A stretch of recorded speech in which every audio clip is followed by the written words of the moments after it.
Why am I here? What am I doing on this bed? Today is my wedding day. What brought me here? Those were the exact words going through Marcus's mind when he opened his eyes and found himself lying in an unfamiliar bedroom with a woman beside him. Before we go any further, let us know in the comments where you're watching from. Click on the subscribe so you never miss upcoming videos. To understand this story fully, we need to go back to the beginning. Back to that Saturday morning on Admiralty Way, Lekki, where a woman named Nicole was sitting in front of a vanity mirror in a luxury hotel suite, her natural hair pinned up beautifully, her makeup flawless, her white gown hanging on the door behind her like a promise.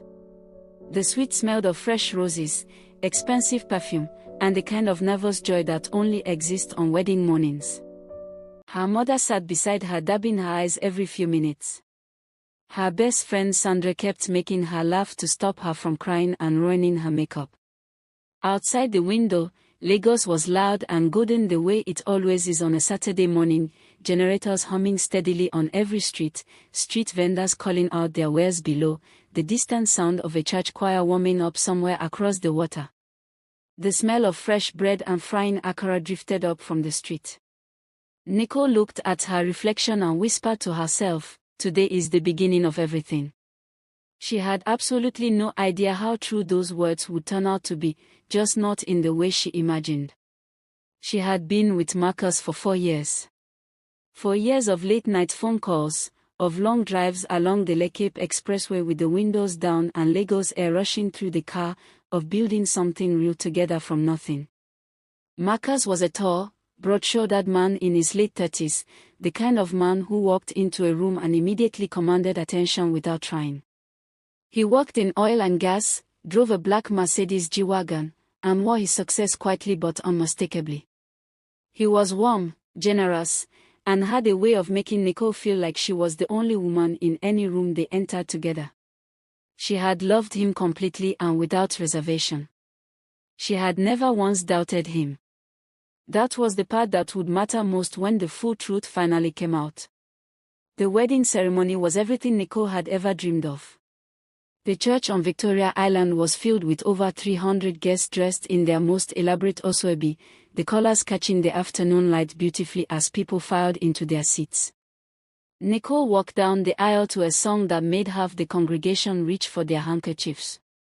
Marcus stood at the altar in a perfectly fitted white agbada with gold embroidery, his groomsmen lined up sharply beside him, his eyes locked on Nicole from the moment she appeared at the entrance.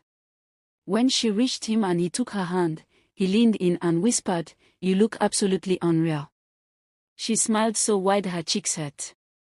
The pastor's words washed over them like warm water. When Marcus said "I do," his voice was steady and full. When Nicole said hers, she meant every single syllable with everything she had. Nobody in that church had any reason to feel anything other than pure joy. The reception was held at a sprawling event center in Lekki Phase 1, decorated in white and gold with floral arrangements so elaborate they drew gasps from guests as they walked through the entrance. The smell of smoky jollof rice cooked over firewood, peppered goat meat, and fresh pepper soup filled the entire hall, the kind of smell that tells you a Lagos party is being done properly. A live band played from the moment the couple arrived, the lead singer's voice carrying powerfully over the crowd as guests danced, sprayed money, and celebrated with the full energy that only a Lagos wedding can produce. Marcus and Nicole had their first dance to a song they had chosen together 6 months earlier, a slow deliberate choice that meant something private and specific to both of them. Guests cheered from every direction. Phones were raised high. Nicole rested her head briefly on Marcus's chest during the dance and closed her eyes. She thought, "I am exactly where I am supposed to be." She had no idea that at that very moment, somewhere just outside that event center, a plan was already being set in motion against everything she had built. Her name was Vivian. 24 years old, living alone in a well-furnished serviced apartment in Chevron, and completely, dangerously obsessed with Marcus. She had first seen him 8 months earlier at a business networking event on Victoria Island, the kind of gathering where Lagos professionals filled expensive venues to exchange cards and make connections. Marcus had walked in with colleagues, laughed easily, shaking hands confidently, and left without ever noticing Vivian at all. But Vivian had noticed him. She had asked about him quietly that same evening. Found his name. Found his office. Found his social media pages. And from that night, something deeply unhealthy had taken root inside her that she had absolutely no interest in controlling. She followed his life online with an obsession that grew darker with every passing week. She knew where he worked. She knew his car. She knew Nicole's name, Nicole's face, and Nicole's Instagram page. She had read every caption, studied every photograph, mapped out the relationship between two people she had never met with the cold focus of someone building a case. When the wedding announcement appeared online, something snapped inside Vivian that crossed a line no mentally healthy person ever crosses. She did not accept it. She did not grieve and move on the way a person who had never even spoken to Marcus should have. Instead, she sat in her Chevron apartment and made a plan, cold, calculated, and precise, to destroy Marcus and Nicole's marriage on the very night it began. She told herself that if she could not have him, then nobody would. 3 days before the wedding, Vivian contacted a man named Femi, a smooth-talking, money-motivated acquaintance who specialized in asking no questions when the payment was sufficient. She paid him in cash to attend the wedding reception, blend in naturally among the guests, and at the right moment deliver a specific message to Marcus privately. The message was engineered with devastating precision. Femi was to tell Marcus quietly and urgently that his younger brother had been involved in a serious car accident on the Lake Cape Expressway and had been rushed to a hospital in Oja. No phone signal in the hospital. The family needed Marcus immediately and discreetly so as not to cause a scene at the reception. It was around 9:15 in the evening, while the band was playing and the dance floor was full and Nicole was at the high table laughing with her mother, when Femi found Marcus, leaned in close, and delivered the message. Marcus's face changed immediately. He stood up, told his best man Derek he needed to step outside briefly for a family emergency, and followed Femi into the warm Lagos night without a single moment of suspicion. Outside the event center, away from the lights and the music and the 300 people celebrating inside, Femi handed Marcus a bottle of cold water and told him a car was already waiting to take him to the hospital quickly. Marcus drank the water without thinking twice. He was a man in a hurry, a man worried about his brother, a man who had absolutely no reason to suspect the person standing in front of him. Within 20 minutes, as the car moved through the bright lights of Lekki toward Chevron, Marcus began to feel deeply wrong. His vision blurred at the edges. His thoughts became slow and disconnected from each other like words on a page that had stopped making sense. He tried to speak and the words dissolved before they reached his mouth. By the time the car stopped outside Vivian's building on the Chevron estate, Marcus could barely hold his own weight. He had no idea where he was. He had no idea what was in the water he had drunk. He had no idea that the man walking him through the lobby and into the elevator was not taking him to any hospital. The last clear thing Marcus remembered was the sound of the live band playing back at the reception and Nicole's face smiling at him across the high table. Then everything went dark. That was how Marcus ended up in another woman's apartment on his wedding night. Not by choice. Not by weakness. Not by any failure of love or character. He was drugged, disoriented, and completely unconscious, a victim of someone else's dangerous obsession, on the most important night of his life. While Nicole sat at the high table in her wedding gown waiting for her husband to return, while the band played on and the guests danced and the candles burned lower, Marcus was lying unconscious in Vivian's apartment in Chevron, his boutonniere still pinned to his chest, his phone ringing unanswered in his pocket. Can you imagine being Nicole in that moment?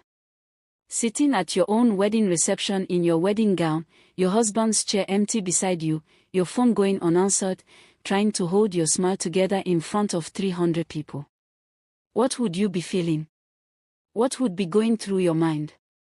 Tell us in the comments because what happens next in this story will leave you absolutely speechless. It was Kevin who found the truth first. Nicole's younger brother, 29 years old, sharp-eyed and fiercely protective in the way that only brothers who have watched their sisters love deeply can be. When 90 minutes passed without Marcus returning, Kevin quietly cornered Derek and pressed him harder than Nicole had. Derek, now visibly uncomfortable, admitted that Marcus had stepped outside after receiving news of a family emergency. Kevin immediately called Marcus's younger brother directly. The brother answered on the second ring, completely fine, nowhere near any accident, unaware of any emergency whatsoever. Kevin's blood went ice cold. He made 2 more calls, moved quickly and quietly, and within 40 minutes had an address in Chevron.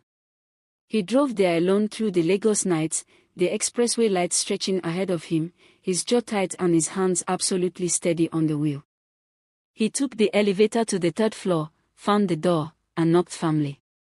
The woman who answered was Vivian, startled, wrapped in a bedsheet, her braided hair loose around her shoulders, expensive perfume heavy in the air of the doorway. And there on the bed behind her, fully clothed in his wedding agbada, completely unconscious and unresponsive, was Marcus. Kevin pushed past Vivian into the room immediately. He checked Marcus, pulse steady but breathing slow and unnaturally deep, the kind of sleep that is not sleep at all. Kevin turned to Vivian and said in a voice that was dangerously quiet, "What did you give him?" Vivian stepped back against the wall. Kevin called an ambulance. Then he called his mother. Then he stood between Marcus and Vivian and did not move, because he was not leaving that room without his sister's husband. Marcus was taken to a private hospital on Admiralty Way where blood tests confirmed everything Kevin had already suspected. He had been sedated with a substance that rendered him unconscious within 30 minutes of consumption. He had no memory of leaving the reception. He had no memory of the car ride to Chevron. He woke up in a hospital bed at 2:30 in the morning, Kevin sitting beside him, the slow and terrible process of understanding what had been done to him beginning to take shape in his mind like a nightmare he could not wake up from.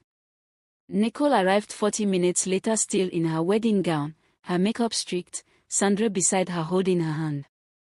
She walked into that hospital room and saw Marcus lying in the bed, confused, violated, devastated, and something shifted inside her immediately and permanently. This was not the face of a man who had chosen to betray her. This was the face of a man who had been attacked on the most important night of his life. She crossed the room without hesitation, sat beside him, and took his hand firmly in both of hers. Neither of them spoke for a long time. Outside the hospital window the Lagos night was still alive, generators humming, a night bus rumbling past on Admiralty Way, the distant sound of the lagoon, but inside that room something quiet and unshakable was being understood between 2 people who loved each other. Vivian did not confess immediately. In the weeks that followed she went completely silent, blocked every number, stayed inside her Chevron apartment, and sat alone with what she had done as it pressed down on her with a weight she had catastrophically underestimated. She had imagined the plan working differently. She had imagined confusion and suspicion and a marriage collapsing under the pressure of appearances. What she had not imagined was Kevin. What she had not imagined was a blood test. What she had not imagined was sitting alone at 3 in the morning, 6 weeks after the wedding, unable to sleep, unable to look at herself properly, replaying every decision she had made since that networking event on Victoria Island and feeling the full ugliness of what she had become. 6 weeks after the wedding Vivian called Nicole directly. Nicole answered on the 3rd ring. What followed was a 40-minute phone call during which Vivian told Nicole everything, how she had first seen Marcus at the networking event, how the obsession had consumed her completely, how she had found Femi, how she had planned every single detail of that night with a coldness that frightened even her now in retrospect. She did not ask for forgiveness. She did not offer excuses. She simply told the complete truth in the flat, exhausted voice of someone who had been carrying something far too heavy for far too long and had finally decided to put it down. When she finished, Nicole was quiet for a long moment. Then she said, "You could have destroyed everything." Vivian said, "I know." Nicole said quietly, "You need real help. Please get it." And she hung up. The months that followed were not easy even with the full truth known. Trauma does not simply disappear because it is finally explained. Nicole still had to process the image of walking into that hospital room. Marcus still had to live with the violation of what had been done to him on his wedding night, the loss of control, the confusion, the helplessness. They went to counseling together. They talked through things that were uncomfortable and painful and absolutely necessary. They gave each other patience on the days when patience was genuinely hard to find. And slowly, the way things that are truly worth saving always do, they found their way back to each other, not to the version of their relationship that existed before that night, but to something deeper, more honest, and completely unshakable. 1 year after their wedding, on a warm Saturday evening in Lekki, Marcus and Nicole sat together in the garden of their home watching the sun go down over the Lagos Lagoon. The water caught the last of the golden light and held it for one long beautiful moment before letting it go. Nicole leaned her head on Marcus's shoulder. He put his arm around her and held her close. No words were necessary. They had already said everything that needed to be said. What remained between them now was something that could not be bought, could not be performed, and could not be taken away by anyone. It was the quiet, unshakable peace of two people who had been through the very worst together and had chosen each other anyway. Because Nicole and Marcus almost lost everything on the night that was supposed to celebrate everything. And the most powerful part of their story is not what was done to them.